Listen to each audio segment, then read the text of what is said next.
Alrighty, guys, Andor season 2 wrapped up about a month ago, I want to say, and it's going to take me a while to process my thoughts on how I enjoyed the season and how much, because I still think, and you can go watch, I reviewed every single episode of that season. There's a lot to love, and there's really a lot to dive into, but for me, Andor season 1, I revisited it, a couple months ago in preparation for Andor season 2, and found that on the rewatch, I enjoyed Andor season 2 a lot more, or Andor season 1 a lot more on the rewatch. So we'll see about Andor season 2. But I always wanted to do this because we all had known, based on things that Tony Gilroy, the showrunner of Andor, had said, and based on the way that the show was wrapping up, we all knew that this show would, obviously, because it is the prequel to the movie, it would have massive implications for Rogue One, a Star Wars story. And so it was always in my plans to, after watching Andor season 2 and rewatching Andor season 1, to then go in and watch Rogue One, a Star Wars story again.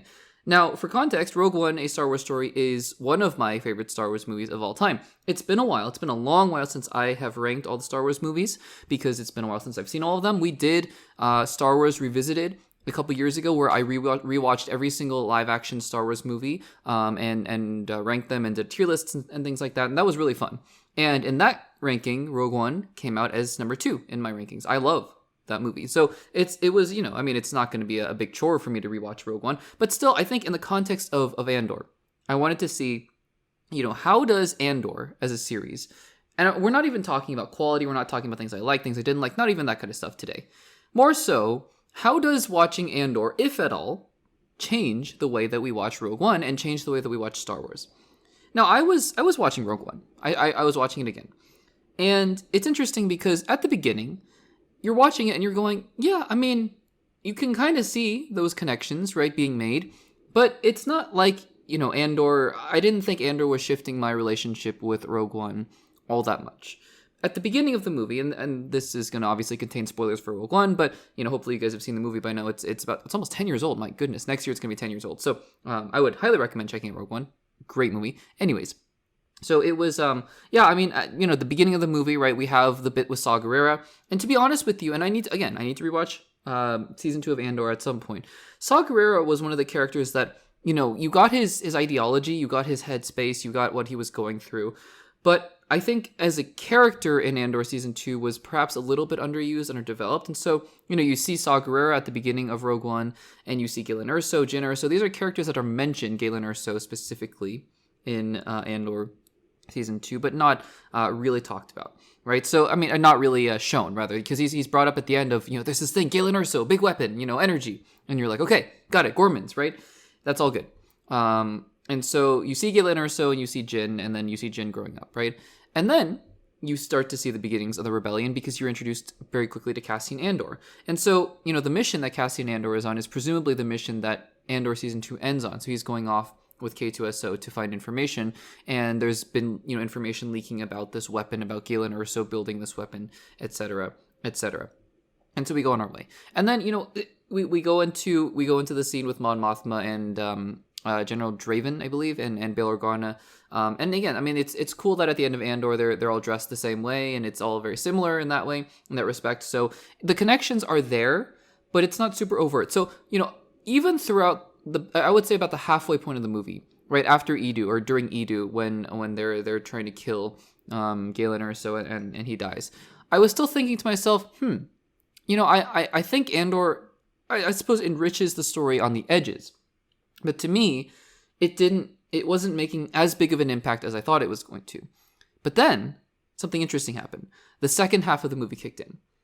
And I think it's true. I believe I said a very similar thing when I rewatched Rogue One a few years ago, and I talked about it in that video. I also said at the time that the second half picked up big time for Rogue One. And that's because all the pieces are starting to come together. And as this second half is unfolding, I think I understood, not finally, but I think it truly came together what Tony Gilroy was going for with Andor. This is not a show that when you watch, it's not a twist kind of thing where you watch Andor and then you watch Rogue One and you're like, wow, I all of a sudden have this missing piece of information that makes Rogue One make sense all of a sudden, right? I think Rogue One actually if this analogy is Andor to Rogue One, in a parallel analogy, Rogue One to A New Hope is actually more of that, right? Because Rogue One to A New Hope, when you first watched it in 2016, way before Andor, you were like, oh, that makes total sense now that Galen Erso, this guy, built in a weakness to the Death Star. It's not just a random, 1977 thing that George Lucas wrote, and he was like, yeah, that'll be fun, and that'll make the Death Star easy to destroy. It now makes sense, right? Retconning, if you will. I don't think Andor really retconned anything to make, which, by the way, I want to clarify. The Galen Erso retcon, or whatever you want to call it, I think is great. I think it makes total sense, and I think it really helps enrich and just fill in some of the blanks of, okay, there's just this massive weakness in the first Death Star. Goodness knows why they decided to do that again with the second Death Star. Anyways, so yeah, I mean, that all makes sense. But with Andor, it's not like, oh, big thing that you understand now, and all of a sudden Andor, just makes complete sense, right? It's not like that. It's totally not like that. Instead, you watch the end of Rogue One. And Rogue One, everybody dies, right? They get picked off one by one. And there's this sense of... So first of all, one of the things that Andor, I think, really helps with Rogue One is the sense of fractures in the Rebellion. Because if you watch Rogue One again, the Rebellion is not united. Saw Gerrera and the Rebellion, first of all, are on not good terms. And that's made clear. But by the time Saw Gerrera dies, he's saying it's all for the same cause, though. So they're unified in that sense.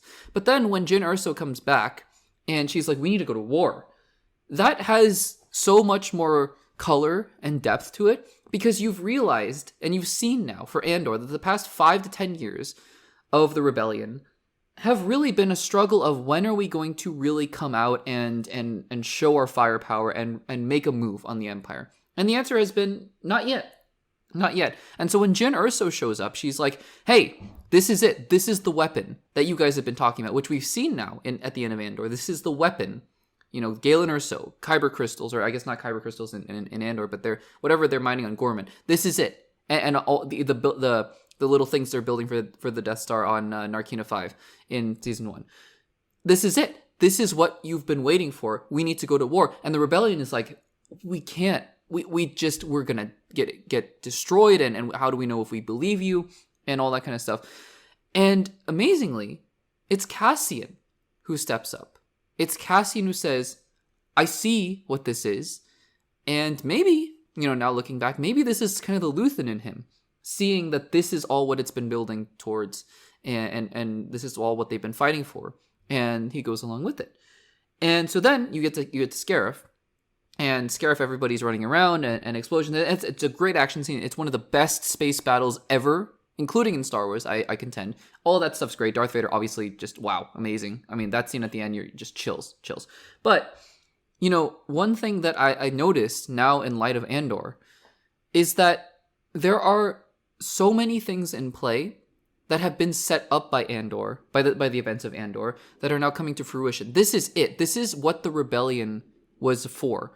And it's not even the third act. It's almost like Andor was Act 1 of the Rebellion. Rogue One is Act 2, and then A New Hope is Act 3, right? A New Hope is really the coup de grace of how the Rebellion is able to finally destroy the Death Star. And they don't even overthrow the Empire in general, right? I guess the entire original trilogy is Act 3. But in terms of the first Death Star, this is really what it is. And you see all these small sacrifices that people are making, and you say small, quote unquote, because people are dying. That's obviously not a small thing.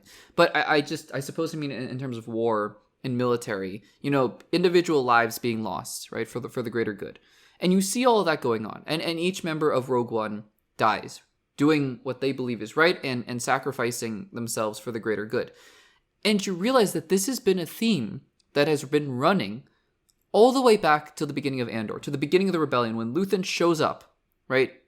Luthen shows up to Andor, to meet Andor, and he's like, look, this is an opportunity. Wouldn't you rather, I forget what it is, wouldn't you rather give your life to something meaningful, something like that, he says to him. And this is where it started. And all throughout, Luthen has been building and building and building and building until his death. And he firmly believes that there is something bigger going on that needs to be built. Pieces need to be pushed in. And Luthen, by the way, is not, he did some really bad things. I mean, in that episode in Andor Season 2 with him and Kleya, it's shown very explicitly that Luthen was willing to push the limits to get what he needed, right? And Cassian at the beginning of Andor season, or not Andor season 2, but Rogue One does the same thing. And these people are pushing for a cause that they know they will not see the end of. And it's all these little things, right? All these little things that are building and building and building and building.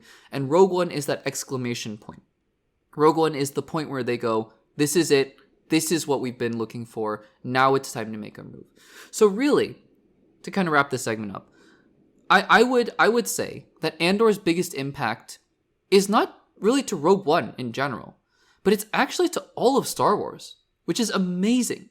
Because now, if you take a step back and look at the bigger picture of the original trilogy, and you take a bigger picture lens of what happened after Order 66 all the way through the end of Episode 6, you understand the exact arc of the rebellion.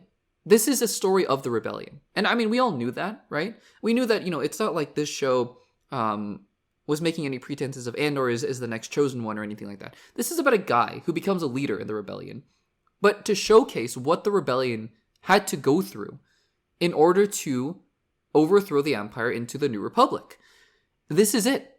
We see the beginnings of the rebellion, how hard they had to work, how scared everyone was, and how they had to live in the shadows, but take small victories until they finally are able to break through in Rogue One, and then see their fruits come to fruition in the original trilogy. I think that's really what I love the most about Andor in the context of Rogue One, is that now we have such a full, rich picture of how the Empire became complacent, didn't want to even think about the fact that there were rebels hiding under their noses, and the rebels, meanwhile, were not just coming out of nowhere and outing themselves and trying to take things and get themselves killed immediately and so to quiet the rebellion, but rather were taking small victories and coming out of the woodwork slowly until finally they were able to surprise the Empire right under their noses, and that's how they were able to get the Death Star plans. I think that's really what is amazing about all of this storytelling. So anyways, guys, I just wanted to take a few minutes here to revisit Rogue One, because I really think that Andor,